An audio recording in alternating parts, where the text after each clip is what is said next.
I believe unfair था, only on the basis क्योंकि जो नॉमिनेशन उस दिन हुई थी वो प्योरली ऑन चीटिंग बेसिस हुई थी। आई एम श्योर सबने एपिसोड में देखा ही है कि वो टेलीफोन उठाना था, जो अभिषेक ने उठाया। ईशा संचालक थी तो उसने कहा नहीं, अभिषेक के हाथ में फ़ोन नहीं था, समर्थ के हाथ में फ़ोन था। सो ऑन दोज ग्राउंड्स मैं बोलती हूँ अनफेयर था। अगर उस प्रक्रिया को बहुत फेयर तरीके से किया जाता और मेरा नाम आता, मुझे उसमें कोई प्रॉब्लम नहीं थी। बट बिकॉज अनफेयर तरीके से मुझे नॉमिनेट किया गया, सो डेफिनेटली अनफेयर है। आपके बाद नील तुरंत निकली, क्या आपको लगता है कि ये जो दो स्ट्रॉन्ग प्लेयर्स को निकालना was very unfair for the people, like predicted winner को विन कराना? डेफिनेटली दो स्ट्रॉन्ग भी कह लो, और क्योंकि दो सेंसिबल थे। अगर हम कहते हैं बिग बॉस इस टाइम डिफरेंट है, तो इस टाइम डिफरेंट सिर्फ नील और मैं थे इन द, जब तक मैं वहाँ थी उस मैं बात कर रही हूँ। बाकी तो सारे एक जैसे ही थे, लड़ते रहते थे, आर्ग्यू करते रहते थे, मैनिपुलेट कर रहे थे एक दूसरे के सिर पे पैर रख के आगे बढ़ने की कोशिश कर रहे थे, जलील कर रहे थे, कुत्तापन कर रहे थे, जो ये चीज़ें नील और मैं नहीं कर रहे थे।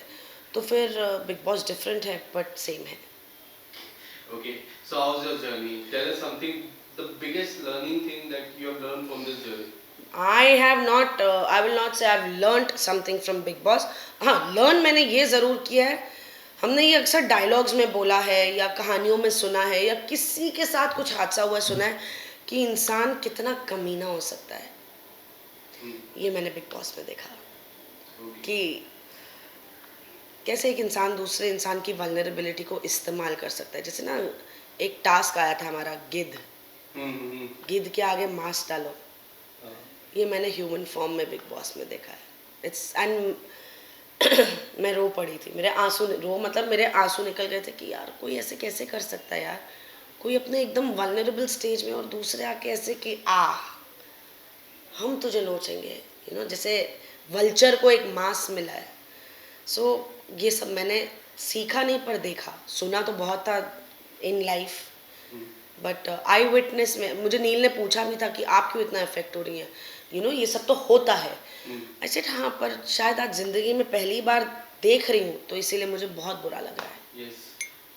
जिग्ना जी और आपकी दोस्ती कई हद तक बहुत अच्छी प्योरिटी वाली दोस्ती थी, और वो जो नॉमिनेशन हुआ था जो आप तीनों का था, जो एक बाहर जाएगा, उसमें भी काफी चर्चा हुई बाहर से। ग्रेस पीरियड, जिग्ना जी, हाँ, एंड नावेद ग्रेस पीरियड, हाँ जी। वो कितना डिसअपॉइंटिंग है, क्योंकि मैंने देखा आप तीनों रो रहे थे वो टाइम पे, तीनों जब नावेद जा रहे थे।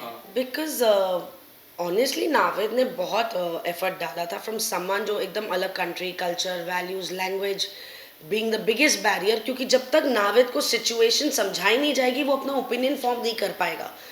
तो बट जिस दिन नावेद घुसा से जिस दिन नावेद ने एग्जिट ली, नावेद में बहुत कमेंडेबल एक चेंज था for the game, for better. जैसे मैंने उसे ये देखा था कि क्योंकि उसे कॉफ़ी चाहिए होती थी तो वो उसके लिए अपने लोगों को बना के भी रखा था उसने, कि यार मैं इनसे पंगा ना लूँ, चाहे वो कॉफ़ी के लिए ही क्यों ना हो। तो so I felt that Naved should have stayed definitely. Ayesha के आने के बाद मुनव्वर और मनारा की दोस्ती में काफी चेंजेस बदला हुआ है। हाल ही में जो हुआ सबने देखा, आप वो दोस्ती पे और हाल ही में जो हुआ इंसिडेंट, उस पे क्या कहना चाहोगे? आयशा के आने के बाद मुनव्वर और मनारा की दोस्ती में चेंजेस आए, वो बढ़ गए चेंजेस, पर चेंजेस पहले आ चुके थे, है ना। क्योंकि कई बार मुनव्वर को ये फीडबैक मिला गया था वीकेंड के बाहर पे, दैट हट जाओ, आगे बढ़ो, मत करो ये, तुम अपने दोस्तों के लिए खड़े रहते हो, तुम्हारे दोस्त तुम्हारे लिए कहाँ खड़े रहते हैं। तो ऑलरेडी मुनव्वर को थोड़ा वो एक था कि और मुनव्वर ने बनाने के लिए रिश्ते नहीं बनाए थे गेम के लिए, व्हाट आई मीन, उसने ऑर्गेनिकली बनाए थे। अब हाँ, ये हो सकता है कि किसी के साथ एक 10 मिनट का रिश्ता है, किसी के साथ 1 घंटे का रिश्ता है। कहने का मतलब ये है कि मैं शायद इस इंसान के साथ 10 मिनट तक बात कर सकती हूँ, बट इसके साथ ना मैं घंटा भर भी बैठ के चर्चा में लगी रह सकती हूँ।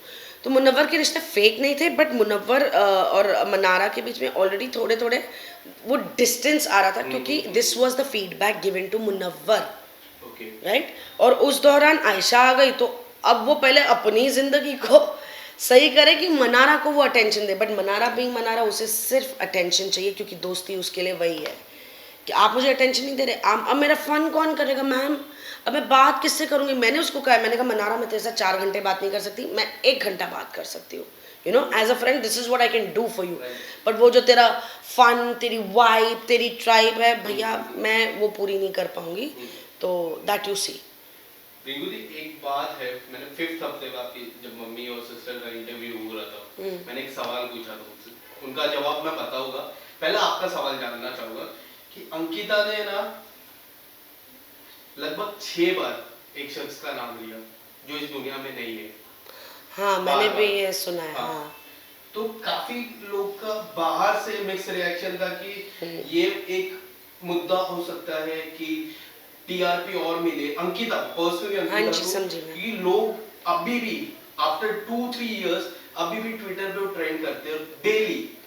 What's your take on that? मैंने ये सवाल पूछा था आपकी मॉम से, उनका भी रिएक्शन मैं बताऊंगा आपको, बट आपका टेक क्या है, क्योंकि आपने भी सुना होगा 1-2 बार। मैंने एक बार सुना, टू सुना बी था। Very honest. अभिषेक के साथ जब था तभी आपने नहीं, सुना? मैंने अभी लास्ट में ही सुना था। दिन का वक्त था, अंकिता, मैं और उस टाइम आयशा, तो हम तीनों थे और एक और जन था मुझे याद नहीं, पर हम 3 जन डेफिनेटली बैठे हुए थे और अंकिता उनके बारे में कुछ बता रही थी। बेसिकली पवित्र रिश्ता की भी बातें करी थी। पवित्र रिश्ता का जो आखिरी सीन था उसमें सुशांत सिंह आए थे, and how that scene was shot, and then उस सिलसिले में फिर वो आगे बढ़ गई कि अब वो नहीं है, यू नो, कैसे होती है लाइफ है वो। तो मेरे साथ पर्सनली अगर मैं बोलूँ, मैंने पहली बार ये कॉन्वर्सेशन उनके मुंह से सुनी थी। कई लोगों के साथ उन्होंने की होगी पर मुझे नहीं पता। What I think about, you are talking about ex, you know, जो आपकी ज़िंदगी में बहुत अहमियत एक टाइम पे रखते थे और आज जो ज़िंदगी में है ही नहीं, दुनिया में है ही नहीं, as an end on this platform everything can be calculated, Right. You know, everything can be, मतलब हाँ, क्यों आप वो बात करिए पवित्र रिश्ता की दम पे आप सुशांत सिंह की बात कर रही हैं, या आप जेन्युइनली पवित्र रिश्ता के बारे में, पर आपने इंसिडेंट तो वही सुनाया कि भाई जो लास्ट सीन था जिसमें वो सुशांत सिंह को बुलाया गया था शूट पर। So I really don't know, but या जो पास्ट है वो पास्ट है। Yes. ये तो बिग बॉस भी बोलते हैं, भूतकाल नहीं वर्तमान और भविष्य काल में रहिए। भूतकाल हो गया, जो पिछले हफ्ते एयर पे आया वो खत्म, आगे क्या। Yes. So I don't know, yeah it can be hopefully not a calculative move, but then ये प्लेटफॉर्म जैसे यू नो पीआर, टीआरपी, अपने आप को आगे बढ़ाना, वोट्स, ये इतना प्लेटफॉर्म इन चीज़ों से है कि anything is possible. Yes. Quickly, I'll take 2 names and tell me who is more well prepared for this game, Munawar और अंकिता। किसने होमवर्क बहुत अच्छे से किया है? मुझे लगता है दोनों ने ही किया होगा अपने अपने तरीके से। रीज़न बीइंग, उन दोनों को जितना मैंने उनके मुंह से सुना वहाँ घर में, कि लिटरली 3 मंथ्स पहले बिग बॉस इनवाइट आ गया था, या बातें शुरू हो गई थी, समथिंग लाइक दैट। दोनों को इक्वल अमाउंट ऑफ टाइम मिला to prepare, so I think both are prepared. Your top 2 and winner? My top 2 is definitely these 2 names, Munawwar and Ankita, and my winner is Munawwar Farooqi. Okay. Thank you so much, Rinku ji. Thank you so much. Thank you.